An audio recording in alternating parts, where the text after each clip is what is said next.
chasing the easy life.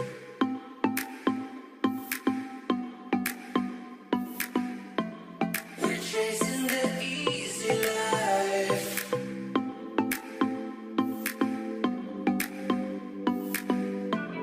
We're chasing the easy life.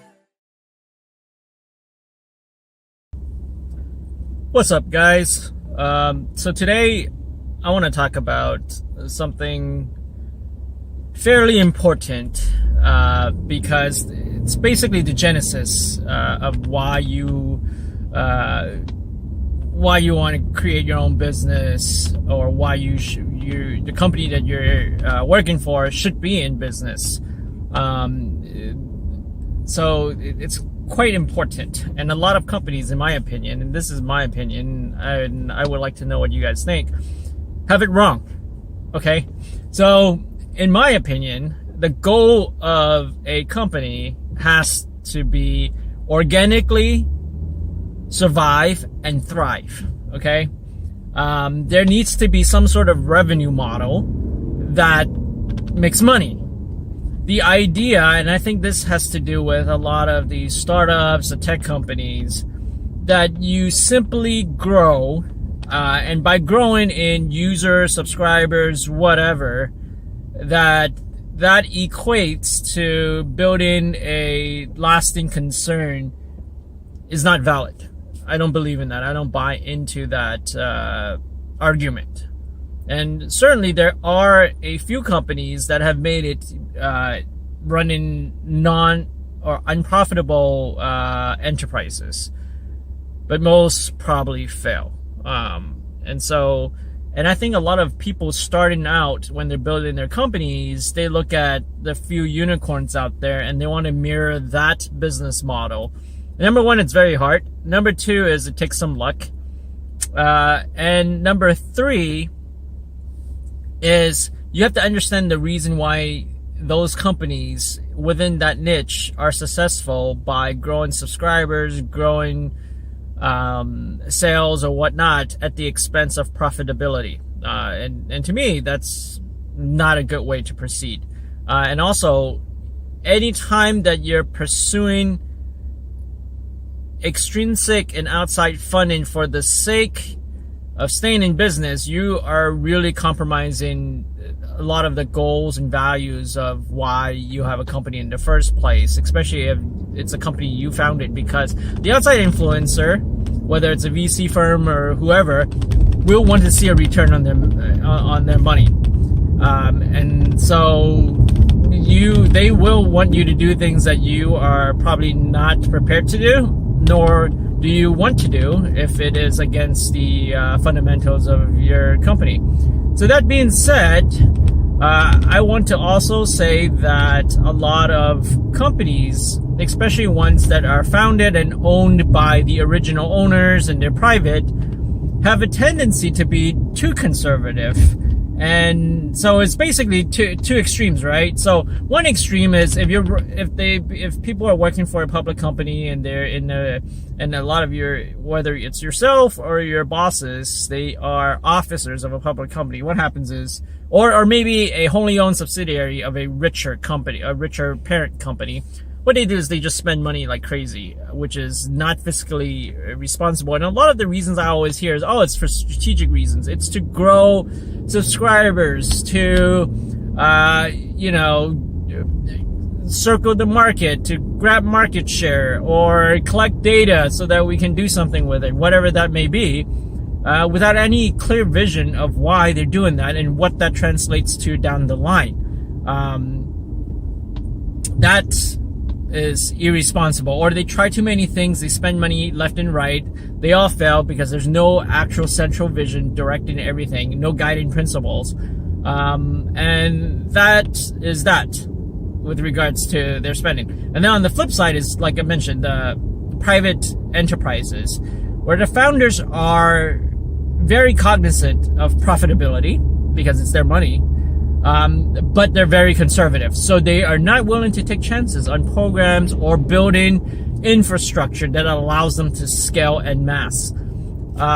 And I've been in companies where that happens. It's fairly well run, but the owners are too involved, number one, and they're involved in every department, even ones where they don't have the expertise on. And number two is they're extremely, extremely conservative with their strategy, with their investment. And that also is a detriment to the company, because ultimately, if you're not growing, if you're not thriving, and you're just surviving, you will eventually die.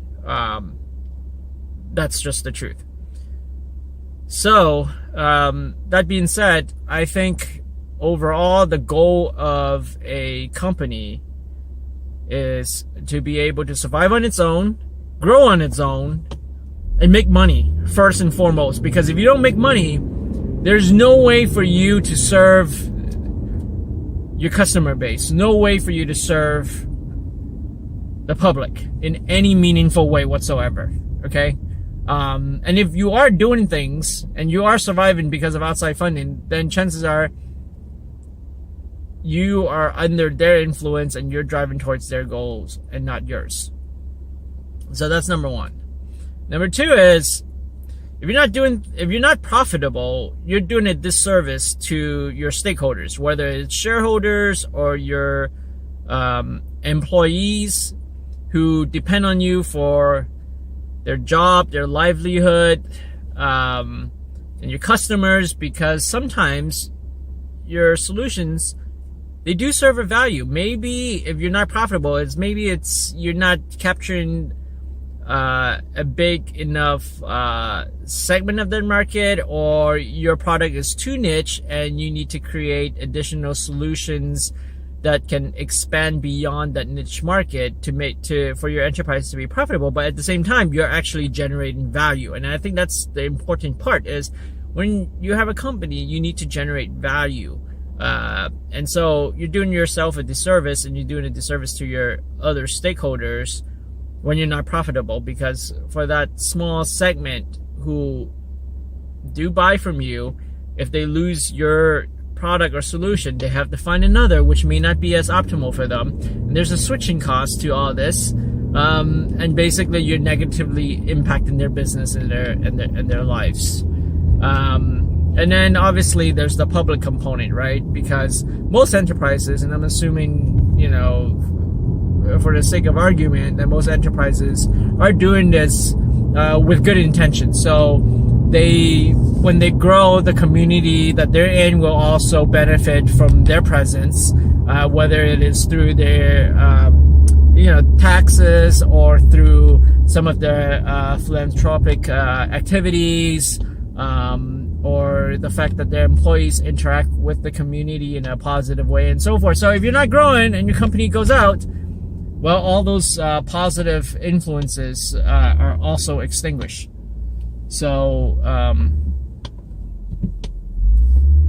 so those are important things to keep in mind when building a company.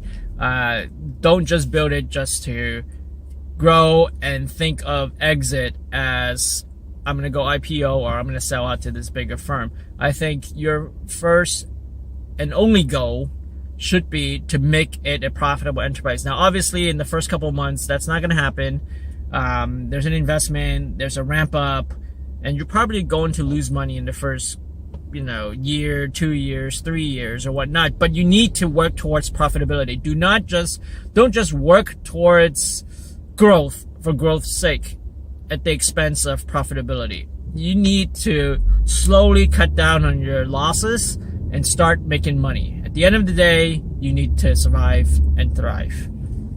Well, that's enough for today's discussion. Let me know if you agree, disagree, and reasons why.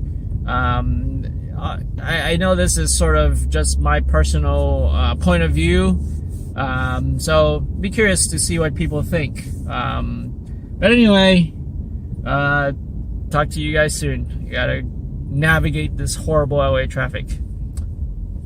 Peace out, guys.